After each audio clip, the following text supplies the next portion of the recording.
Kahle bafethu sinibingelele nje sinamukele kuyona i-YouTube channel lethu enihlonza kakhulu iSjabdi TV. Mangabe usuku lakho lokuqala ukuyona le channel ngicela ucinzelele ubutton elibomvu elibhalwe subscribe, upress wona ibhell uzositholela ama-notifications noma ngabe noma ngi-upload ivideo entsha. Ungakhohlwa ukucindezela leyo like button ngaphandle uchitha isikhathi sakho nje sisongena shiyo udabeni namhlanje. Siyazi bafethu ukuthi udaba lo top 10 lokulasa usuthuthuva lokho kodwa kwangathi ke udaba liyadamba njengoba kwabi ukuthi owendlovu silihoxisile icala i-top 10 ngamenyezelwa yinoma inini, kodwa kuze kube namanje ke dolo lo akwenzeki lutho lokho sekususa umsindo ke ezindoneni zomculo kaMaskandi njengoba zibika ukuthi zisasifikela zona mathupha okhosini ziyofuna izimpendulo. Siyazi bafethu ukuthi ke laphana ke kwakuthiwa ingoma izohlukanisa unyaka ngeke sishaye 10 February ke ingamenyezeliwe, kodwa nazi zishayile zandlula ke umculo izinduna zomculo kaMaskandi ke ziyakhala zithi ke zifuna izimpendulo. Uma kungenjalo azibuyiselwe imali yazo, ngeke zivume zona ukusetshenziswa ukhozi ngoba sebebona engathi ke ukhozi indlela elalenza ngayo ukuthi lithola imali lokuthi lifake ingoma yaMaskandi ohlwini lezingoma ezizohlukanisa unyaka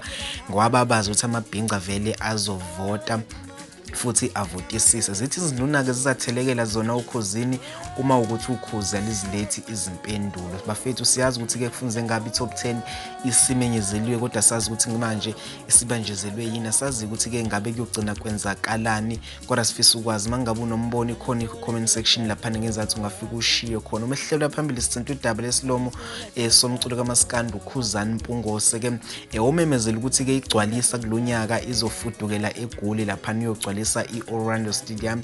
Siyazi ke bafethu ukuthi i-Orlando ngonyaka ondlule kwayithe izoyigcwalisa lapha ke umthandeni igcoka Milisha Manqele, kodwa kubange kusenzeka. Nakho ke uKhuzani Mpungose usethi uzoyigcwalisa yena kulonyaka. Bafethu asazi ukuthi ngabe lokhu kuhlele ngoba mhlambe kuyindlela akhombisa ngayo umbango wabo yini noma mhlambe ke indlela vele ayevela azohlela ngalo. Siyafisa ukwazi bafethu, ikhona i-comment section lapha ngenzansi ungehlela khona ufike ushiya umbono wakho khona. Ungakhohlwa ukucindezela leyo subscribe button kanye ne-like button uphinde ucindezele yona ibhell uzositholela notifications noma inini. Mina kwami kosunge kuvala khona la ngithi